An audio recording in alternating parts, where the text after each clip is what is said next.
Hello,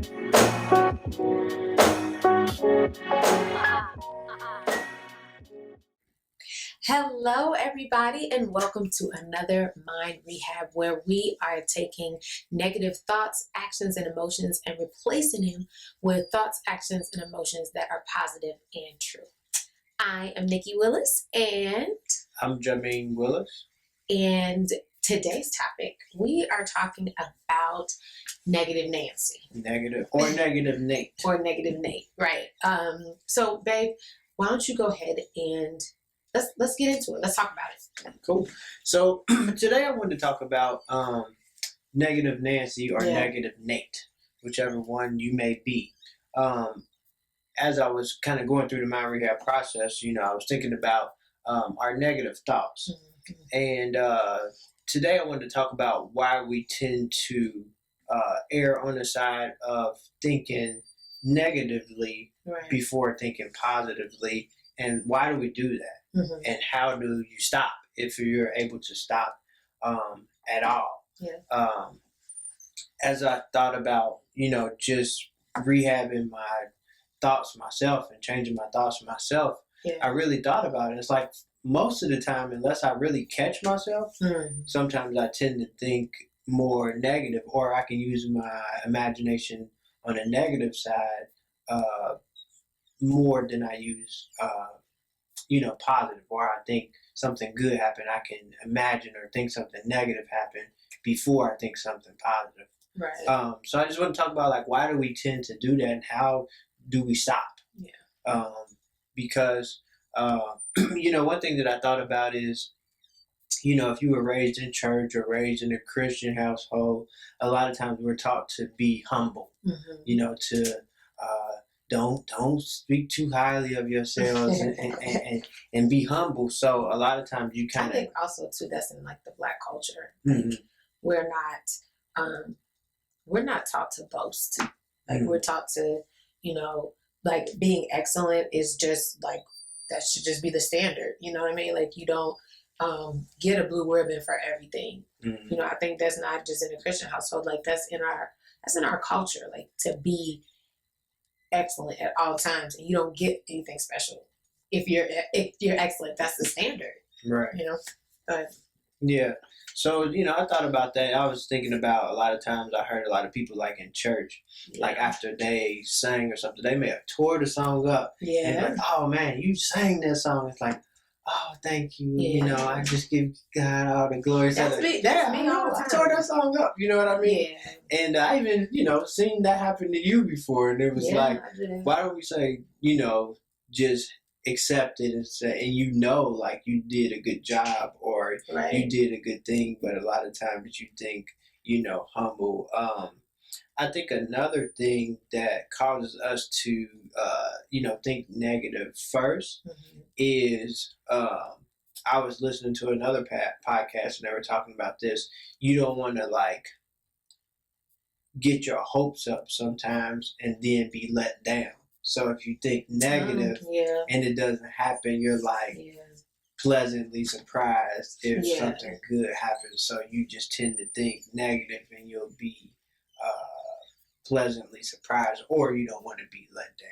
Yeah, I think that's kind of superstitious a little bit, though. Don't it's you a think? lot superstitious when you really think that's about it. That's a little superstitious.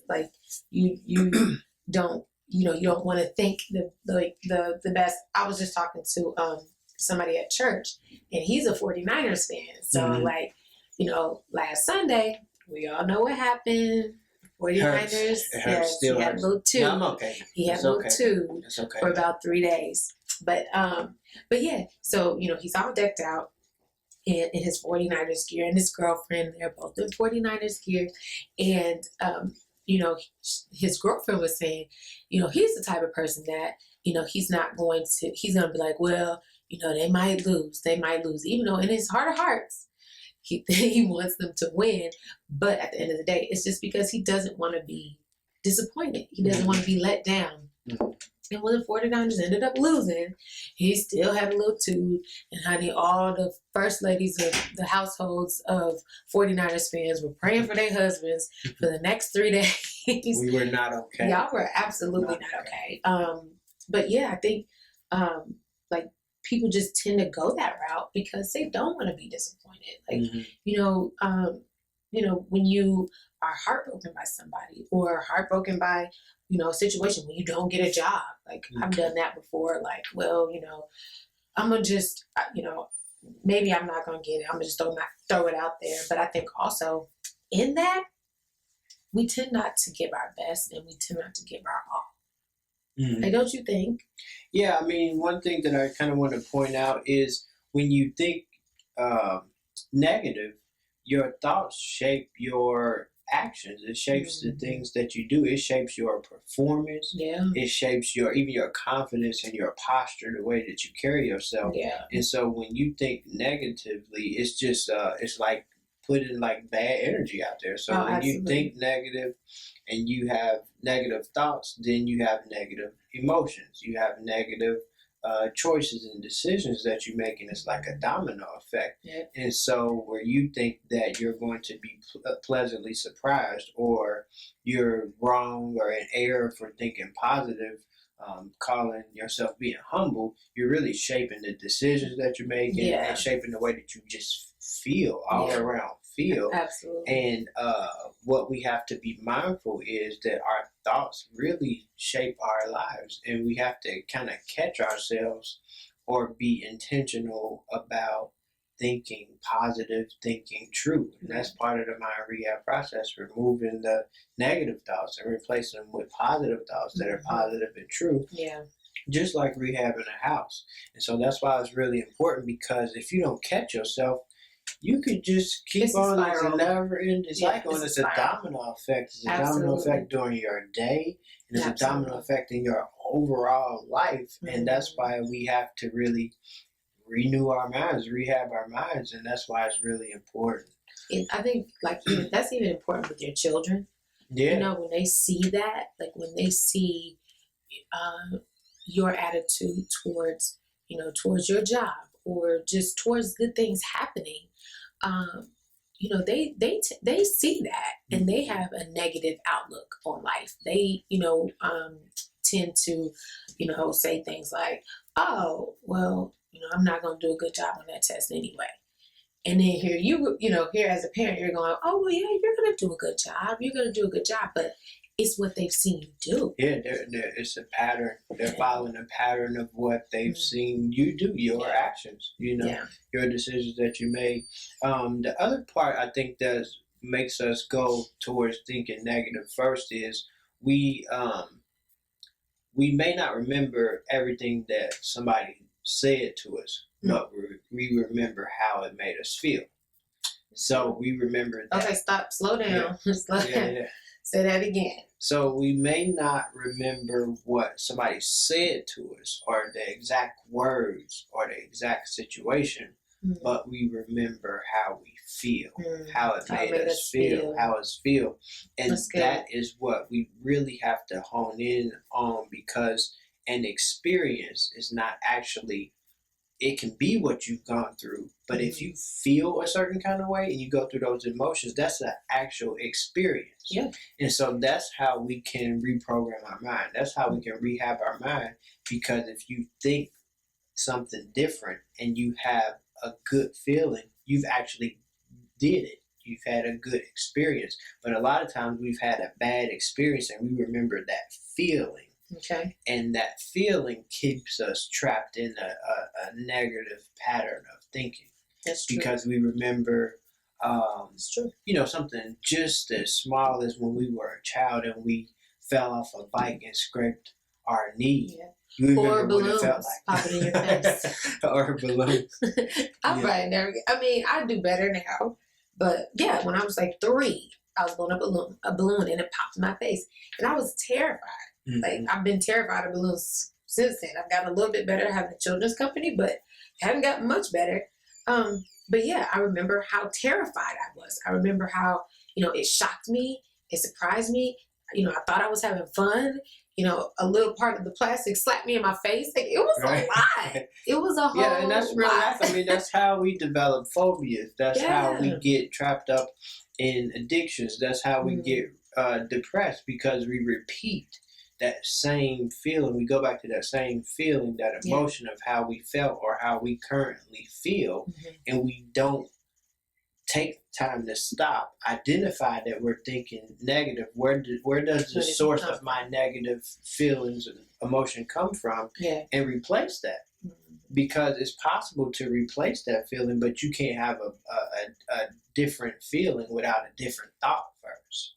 Right. So if you just stay emotional, going off of your feelings, going off of your past experience, like we said, it can be a never-ending cycle. When you don't consciously stop and say, okay, I can change the way I think. Nobody else is controlling your thoughts but you. That's the truth. Unless you let them. Nobody knows even what you're thinking unless you tell them. Nobody, that's one of the main few things that we totally have control over. Nobody has control over your thoughts but you. So it's like we almost have to starve ourselves of these negative feelings, and because essentially what you're saying is we feed off of that negative feeling. Because it does feel something within us. If we don't feel ourselves with positivity and goodness and light, something is going to fill you. You know what I'm saying? So we're talking about how we need to first starve ourselves of the negative. And what do when you said replace it? Essentially filling ourselves with that positive feeling, the positive emotion. And that's why I like meditation so much. And meditation is not about I do too. A lot of times when I do it. Do you really? I do. I don't sit still well, but I don't sit still well. No, but that's why I like meditation so much, because it's not about always thinking positive. But if you can go 10 minutes without thinking at all, at least you stop thinking negative for 10, 15 minutes. That is the And if you can start with that's a lot of work too. It's like giving you a clean slate to then, it's like getting back to that framework, that foundation. It gives you a clean slate to then replace those negative thoughts with something else. But for a second, that's why meditation is good to do, beginning, top of the morning, beginning of the morning. If you could just stop and consciously become aware of your thinking and try not to think at all for 10 or 15 minutes, because we're always thinking about something. I need to get back to that. That was the point I was trying to make. I didn't want to put you out there on the podcast. He's putting me out here on this podcast. No, but everybody. I mean, if you get out of habit, you get out of practice. If I do it, if I miss one day, it's that much easier for me to miss 2 or 3 days. I look up, it's been a whole week and a half. That's how and it's just I don't know about y'all.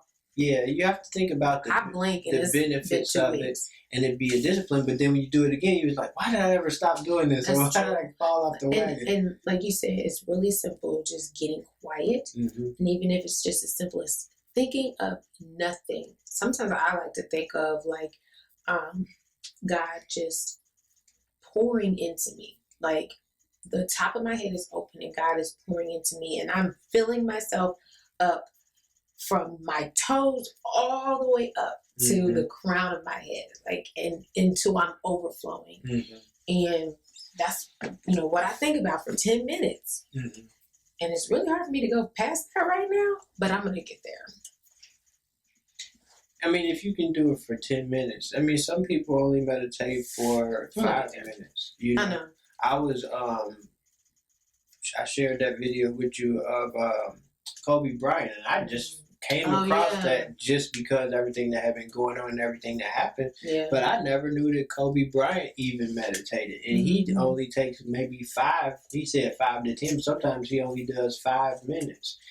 I'm on Kobe Bryant level, right? But that's how beneficial it can be. From even 5 minutes can make a difference in your whole day. 5 minutes can make a difference in the way that you think. It can help change the pattern of your thinking. So if you go to the whole mind rehab process, this is still part of that demolition phase because you can't get rid of negative thoughts until you stop, do a personal inspection, and look at what are your negative thoughts, and do I really think negative that much? Is that my first response to think anything negative and think positive? Because it could be the difference between becoming aware that I think negative first and stopping and say, you know what? Let me think best case scenario first. It's the same. It's just a thought.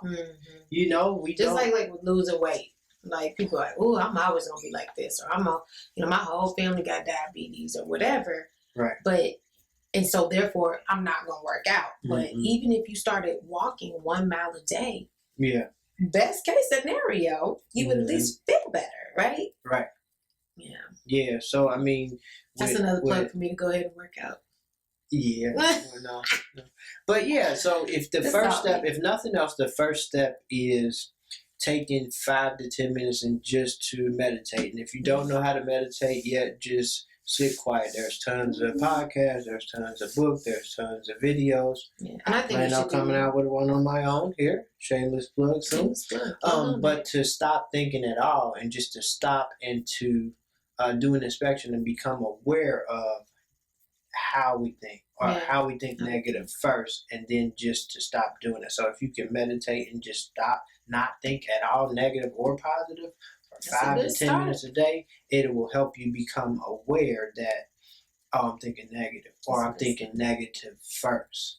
You know what I mean? And I'm not saying to dispel all negative thoughts and never, I'm not saying that, but at least become aware that, no, you have the choice to think the best possible outcome, or think positive first, or think good versus thinking, negative first. And it makes a difference. It makes the difference about how you feel. It makes a difference the way that you carry yourself, the decisions that you make, and it's important. So that's why I always start with I thought you can't feel better until you think better.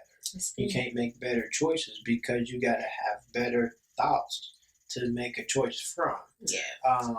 And, I guess for everybody, your reason may be different. For me, my reason why I sometimes think negative is I had a traumatic experience, in my, in my childhood or my professional career. For me, when you think that you failed or you made a mistake, sometimes you can replay that in your head and you remember how that made you feel, how that made me feel when I failed or I made a mistake. Yeah. And that can cause me to think negative first. Yep. For somebody else, they could be, we were brought up or we were raised to not think too highly of ourselves or to be humble, and that may cause some, to not think positive first.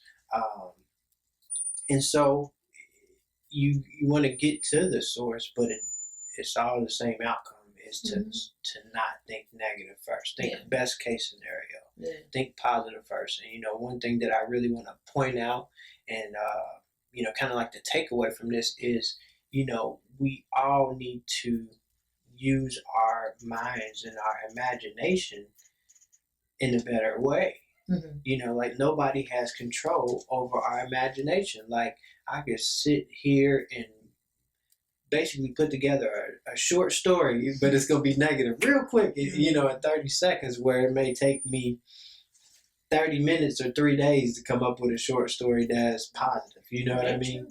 And so we have control over our thoughts. Yeah. We have control over our imagination. So think of best case scenario. Yeah. Think of it, whatever it is, working out. Imagine what you really want.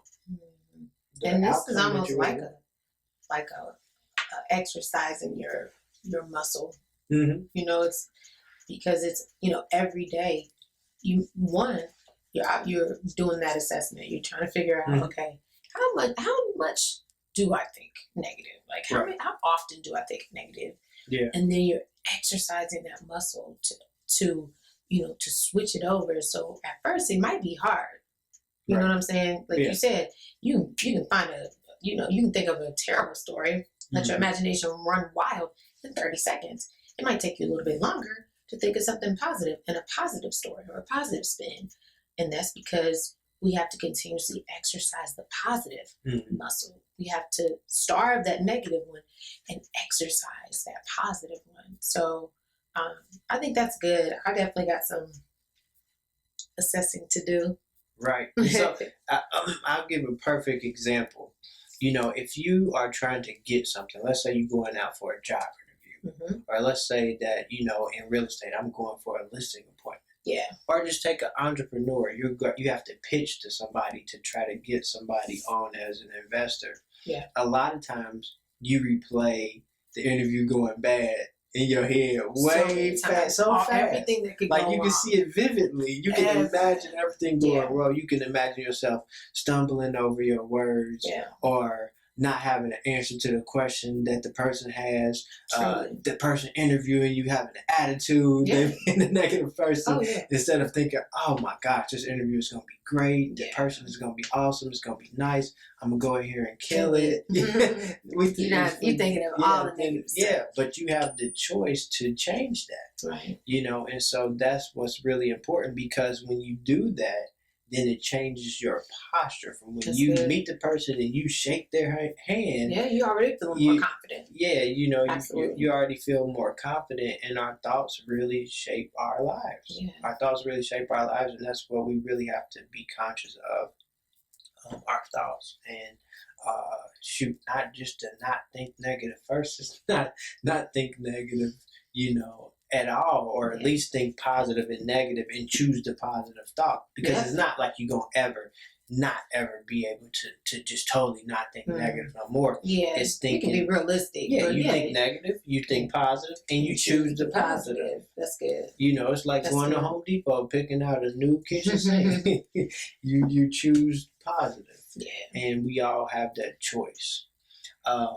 So that's what we have for today. I hope that helped everybody in the process of renewing your minds. And this is a daily renewal. This is maintaining. This is something that's not that you do one time and you got it all together like you super duper guru now. It's a daily renewal. It's maintaining, your rehab mind.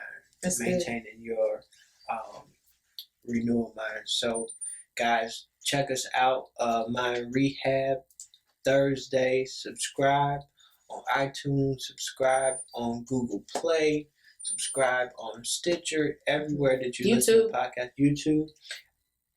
But that's going to be ending soon. The YouTube is going to be ending soon. It is. And speaking of YouTube, we wanted to take this time to invite you guys to join the Mind Rehab community on Patreon. We have tiers starting at just $10. And let me tell you what all comes with the Patreon. Tell us more, Jay.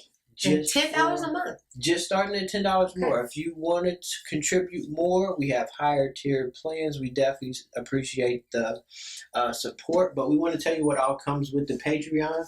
Tell us, Jay. The Mind Rehab community Patreon. First of all, you'll have private access to the Mind Rehab community. So it'll be a forum where we can chat, we can have dialogues, we can have discussions with each other in the Mind Rehab community. And then the biggest things is you will have access to the weekly calls. We're going to have the weekly calls to where we're going to be going over the Mind Rehab process. We're going to be going over some of the biggest issues and some of the biggest struggles that we have. Yeah. Another thing that we're going to have is exclusive content. So guys, enjoy the YouTube, because the YouTube is going to be going away. It's only going to be for our Patreon subscribers. The video portion of the Mind Rehab podcast is going to be Patreon only. So if you enjoyed this video, join the Mind Rehab Patreon, starting at just $10 a month. Also, we're going to have the Rehabber's Toolbox. And the Rehabber's Toolbox is basically a toolbox. It's a a collection of worksheets, it's assessments, it's things that can help you out in the mind rehab process, things you can go back to and revert to that can be beneficial to you, from affirmations to helping you define things and figure things out. And we will continue to add things in the mind rehab toolbox. So become a rehabber. Join the mind rehab community. A rehabber. So again, go to JameenWillis.com, click Patreon on the link. And it's just like that. So we hope that you guys join the community. I'm looking forward to it. I think people, like, the more, that's why I love community. I love tribes. Like, the more, people feel a part of something, the more they open up, the more, they share. And then the more you get out of it. Right. So, we want to engage with you guys. You guys are clicking on stuff and, sending us questions and high-fiving and stuff. So we know you're listening, and, we just want to be there even more for you. And so I think being a part of the Patreon is the best way to be a part of this community. Get in on those weekly calls, just, really brief, but, high quality nuggets of wisdom and, things that we're processing through, and, just to make our lives and your lives better.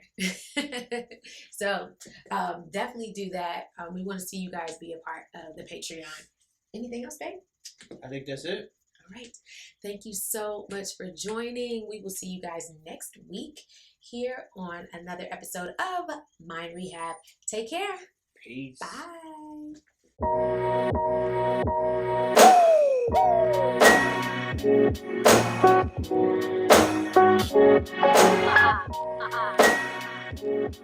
Uh-huh.